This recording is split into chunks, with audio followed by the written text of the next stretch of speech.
कल की कहानी में आपने सुना कि किस प्रकार चांदनी अपने दोस्त की शादी में गई हुई थी, जहां उसको बहुत लेट हो जाता है और वह गाड़ी भी अकेले ही ड्राइव कर रही थी और वह जंगल से होते हुए एक कच्चे रास्ते से घर वापस आ रही थी क्योंकि जतिन उसको बार बार कॉल कर रहा था।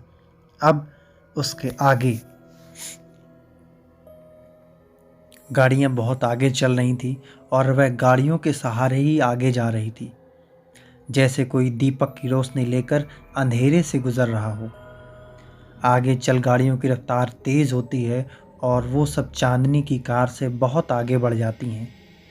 इतनी आगे बढ़ जाती हैं कि सब कारों की केवल हेडलाइट ही देखी जा सकती थी। चांदनी भी उन सब तक पहुंचने के लिए अपनी गाड़ी की स्पीड बढ़ा देती है। गाड़ी अचानक से बंद हो जाती है। गाड़ी के बंद होते ही चांदनी बदहवास सी हो जाती है।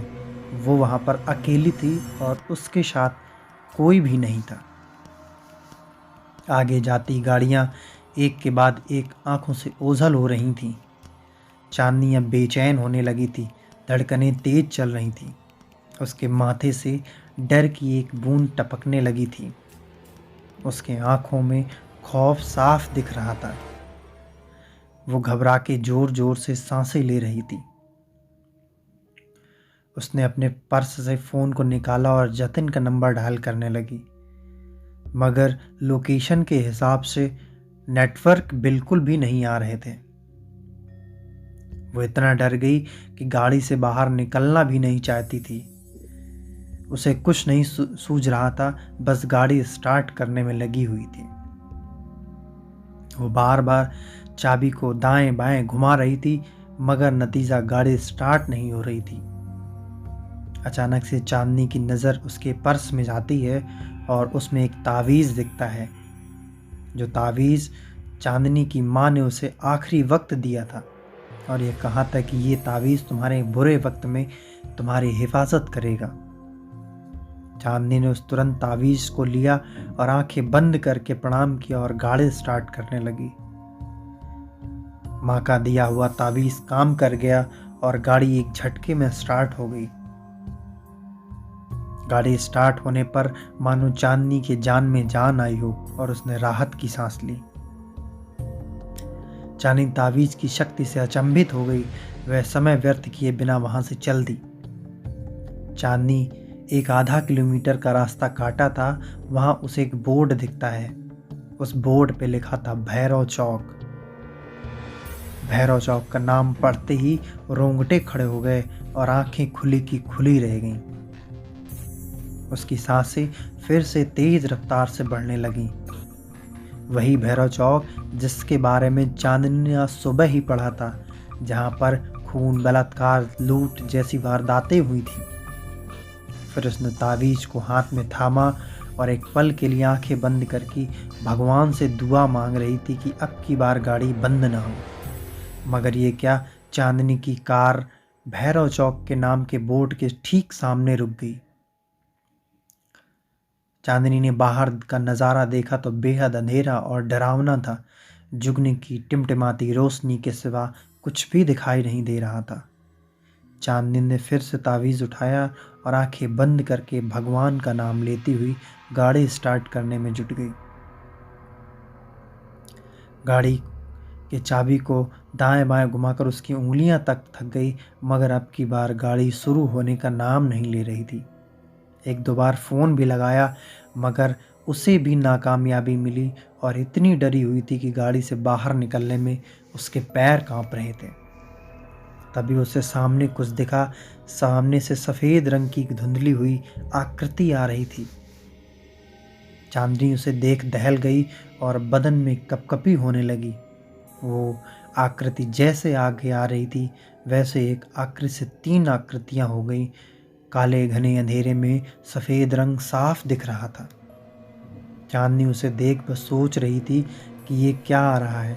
सफ़ेद चादर ओढ़े कोई आदमी या कोई भूत या कोई प्रेत। चांदनी के पसीने छूटने लगे थे। चांदनी ने जल्दी से गाड़ी के शीशे बंद की, नहीं ये तसल्ली कर ली और वहाँ बैठे बैठे तावीज़ को आंख बंद करके भगवान का नाम जपने लगी। अब वो आकृतियाँ चांदनी की गाड़ी के आगे पीछे मंडराने लगी। सहमी हुई चांदनी जोर जोर से सांसें लेकर हल्की सी कनकियों से देख रही थी। तभी किसी ने गाड़ी के शीशे पर जोरदार वार किया। चांदनी ने उस तरफ देखा तो मालूम पड़ा कि वो गाड़ी के शीशे की तोड़ने की कोशिश कर रहे थे। चांदनी घबरा के जोर जोर से चिल्लाने लगी, बचाओ बचाओ। चांदनी चिल्लाती रही और शीशे पर वार करते रहे और एक ने शीशा तोड़ दिया। शीशा टूटते ही चांदनी को कहीं से मदद मिल जाए, इसलिए वो जोर से चिल्लाने लगी, बचाओ, कोई मुझे बचाओ। किसी ने गाड़ी का दरवाज़ा खोल दिया और चांदनी का हाथ पकड़ के गाड़ी के एक झटके से बाहर फेंक दिया। चांदनी गाड़ी के बाहर गिरकर एक पत्थर से टकराई। चांदनी मानो अधमरी सी हो गई थी। उसने हिम्मत जुटाई और वहाँ से उठ खड़ी हुई तो उसने देखा कि वहाँ 3 सफ़ेद चादर ओढ़े 3 शख्स थे। वो तीनों के चेहरे काले, दहशत भरे और भयानक थे और हाथ में चाकू लेकर खड़े हुए थे। चांदनी अब भली बात समझ गई थी कि ये सब लुटेरे हैं और बिना कुछ बोले चांदनी ने सोने चांदी के जेवर निकालने लगी। ये सब ले लो मगर मुझे जाने दो, चांदनी ने बिलखती हुई आंखों से उन लुटेरों से कहा। एक लुटेरे ने तुरंत चांदनी के हाथों सब जेवर छीन लिए। चांदनी अभी भी बिकल बिकल कर बस रोए जा रही थी। ये तो सब हम ले लेंगे मगर इतनी लूट काफ़ी नहीं हमारे लिए, एक लुटेरे ने चांदनी के ऊपर हवस भरी नज़र डालते हुए कहा। चांदनी लुटेरों का इरादा समझ गई थी और एक सांस लेकर वहाँ से भागी। वे तीनों भी चांदनी के पीछे भागे मगर सहमी हुई चांदनी कितनी दूर तक भाग पाई।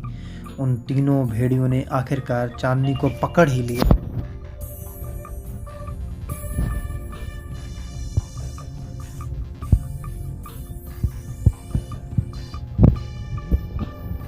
चाहे तुम जितना चिल्लाओ,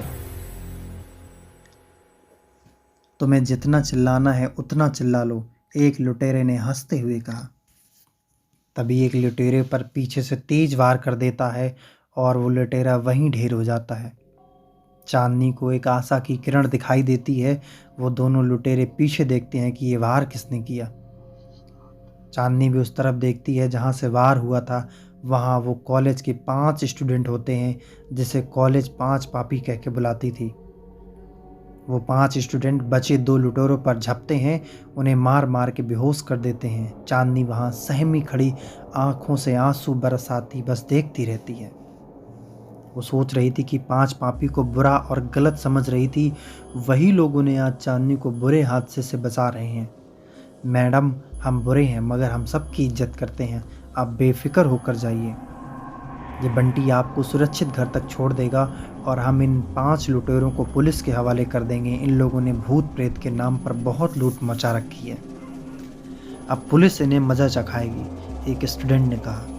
मुझे माफ़ कर देना, मैं तुम लोगों को गलत समझ रही थी मगर तुम लोग, इनने आगे से चांदनी के मुंह से एक शब्द भी नहीं निकला पाए और चांदनी बस अपना दर्द बयां करती।